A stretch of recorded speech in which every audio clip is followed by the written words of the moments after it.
The police officer who put Eric Garner in a chokehold, effectively leading to his death, has finally been fired by the NYPD. Now, let me just remind you that this took place back in 2014. So it took 5 years for this cop to be fired. His name is Daniel Pantaleo, and the commissioner, police commissioner, announced his firing earlier today in a press conference.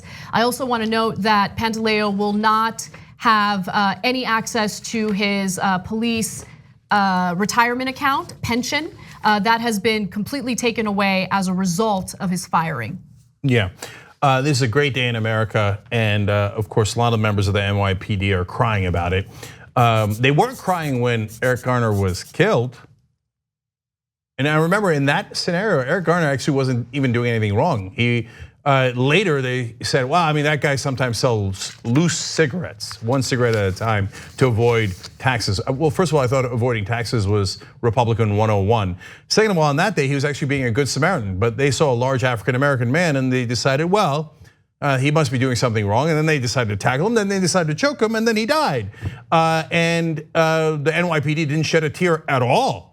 But now that the guy who killed him has been fired after going through an exhaustive process, they're like, oh my God, now we can't just kill innocent black men in the streets? How are we gonna do our job? Well, if you thought that was your job, I'm super happy you can't do that anymore. Now they go to an extra level and they start pouting like little children. Like, oh my God, maybe we won't do anything at all anymore if it's gonna endanger us. Well, then shut up and go do another job. I want names. I want cops who are refusing to do their jobs to actually, and by the way, in case you're unclear, because apparently you are, a lot of the crying NYPD officers and their leaders, your job is to actually protect the citizens, not to kill them. I know that comes as a big shock to you. They're like, but wait a minute. What if it endangers my hangnail or my life in any way, shape, or form? Well, God damn it, that's why we gave you a gun and a badge, and it's a hard job. But if you don't want to do that job, go sell milkshakes, go mow lawns, go do something else. But if you're like, I don't want to do my job, if I can't just murder random innocent people in the streets, well then don't do it. Hand in your badge, hand in your gun, and go take another goddamn job. I questioned whether or not I wanted to show the Eric Garner video again. We've shown it so many times on the show. But just to kind of reinforce what Cenk is saying here and emphasize the severity of what happened to Eric Garner, I think it is important to watch it. This is a graphic video. If you haven't seen it before, I just want to give you that warning. With that said, take a look. I'm minding my business. Please just leave me alone. I told you the last time. Please just leave me alone. Please don't touch me. Don't touch me. Hold on. Don't touch me, please. Came over. Not touch me. Damn,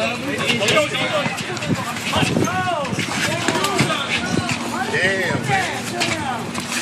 All right, stop. Give me your hand, buddy. Put your hand behind your back. I can't breathe.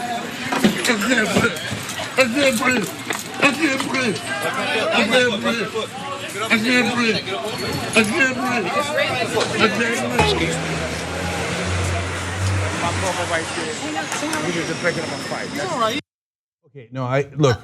Can I make a few notes? Because it's important for context. First of all, the NYPD, the police department itself, had a policy against placing suspects or anyone in a chokehold. And let me just explain what goddamn liars they are. So this Patrick Lynch, president of the city's Patrolman Benevolent Association, keeps saying that it was a seatbelt move. A seatbelt move has to do with the shoulders. You just saw the video. If you want, go rewind. It had nothing to do with the shoulders. He put his arm right in front of his throat and choked him to death. And I'm not the one who came up with that opinion. New York's chief medical examiner said the chokehold led to his death. And the chokehold is violation of policy.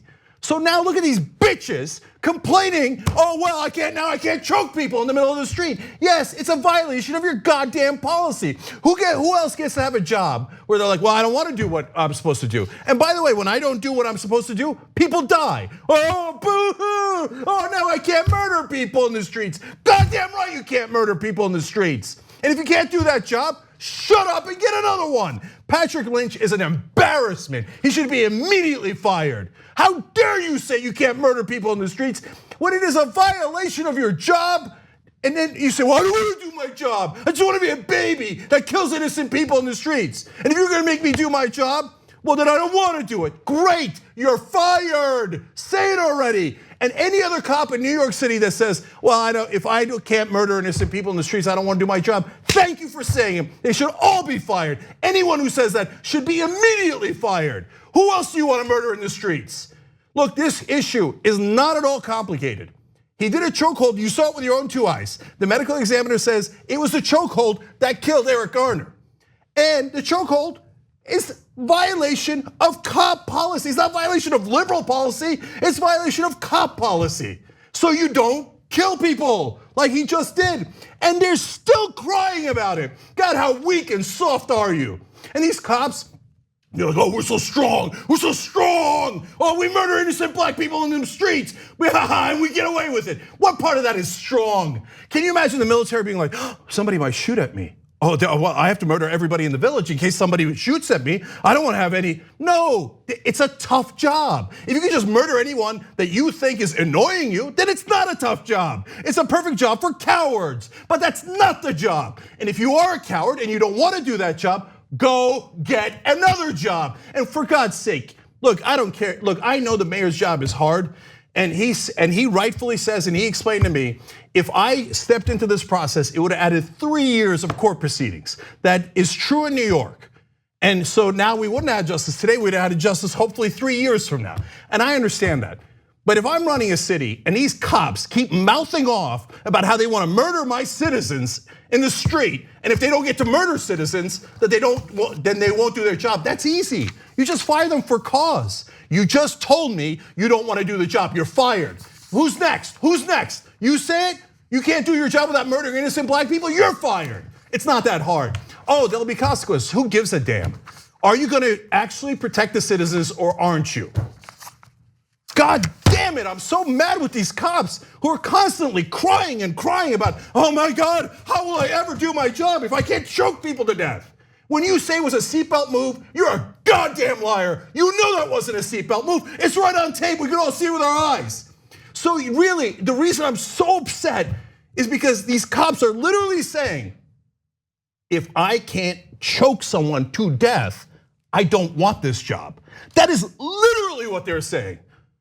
Well, okay, then you're dangerous. You're not here to protect us, you're here to kill us. And we gave you the power of a badge, and we gave you the power of a gun that you could legally use? Hell no, that's the most dangerous thing on earth. Get them all out, fire them all. I don't mean fire all the cops. And by the way, you see me, and I'm pissed today, right? Because look, Pantaleo being fired is awesome. The fact that all these cops, here, I'll read you a quote from Lynch. He says, the NYPD will remain rudderless and frozen, and Commissioner O'Neill will never be able to bring it back. And even O'Neill, while firing him now, so he's like, oh man, if I was a cop, I'd be pissed too. And I hated doing this. I mean, Jesus, now we can't even murder people. What are we gonna do, right? But I guess because of political pressure, etc. You know what political pressure is? It's called democracy. Because we have decided we don't want to be murdered by you. Wow, what an outrage. But we are actually fair. On this show, we've said 1,000 times, including earlier today on the show, about, hey, when law enforcement does a great job, like they caught a couple of wannabe terrorists that had a cache of weapons, one in Connecticut and the other one, I think in Ohio or wherever he was, right? We give them credit. I love it when law enforcement does their job. It's not too much in a democracy for the citizens to ask the people that we have given ultimate life and death power to do their job and to do it without killing the citizens.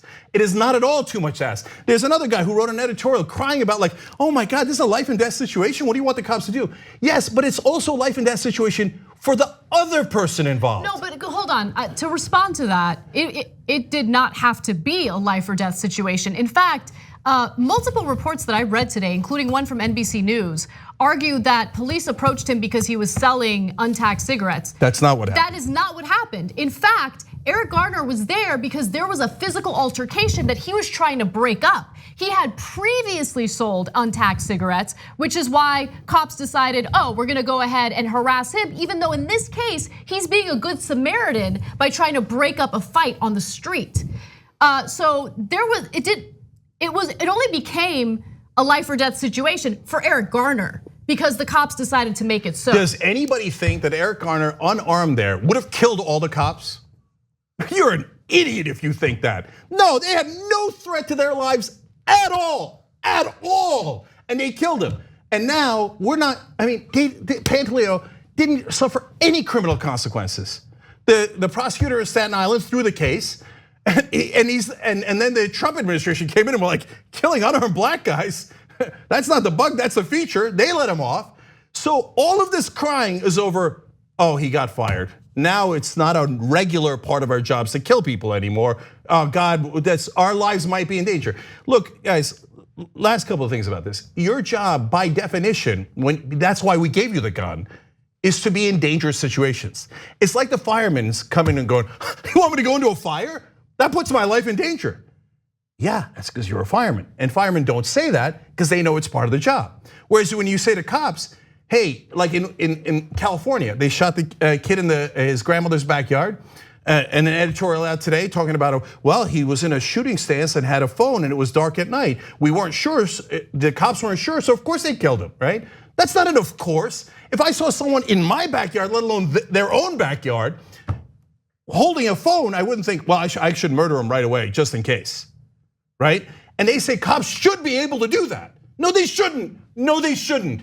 And am I asking you to take a certain tiny percentage chance that something might happen? Yes, that's why you're a cop. That's why I gave you a badge and a gun. If you don't want to take that chance and you want to murder everyone you see in the streets that you think might cause you any degree of harm at all, then you shouldn't be a cop. Then it's not a dangerous job, it's only dangerous for the citizens. And if you have that mindset all across the country, and by the way, a lot of cops don't, and a lot of cops stop me in the street and watch the Young Turks and are fans of the Young Turks because we give them credit where credit is due. But if you want to be a cop that likes to kill people and not be held accountable, you should be fired all across the country. Well, hey, you made it this far. You must really like the Young Turks. Thank you, we really appreciate you. Now, another easy way to keep supporting us also helps keep your internet activities and data private, all with a push of the NordVPN app. Head to nordvpn.com/TYT right now for 75% off of your next 3 years.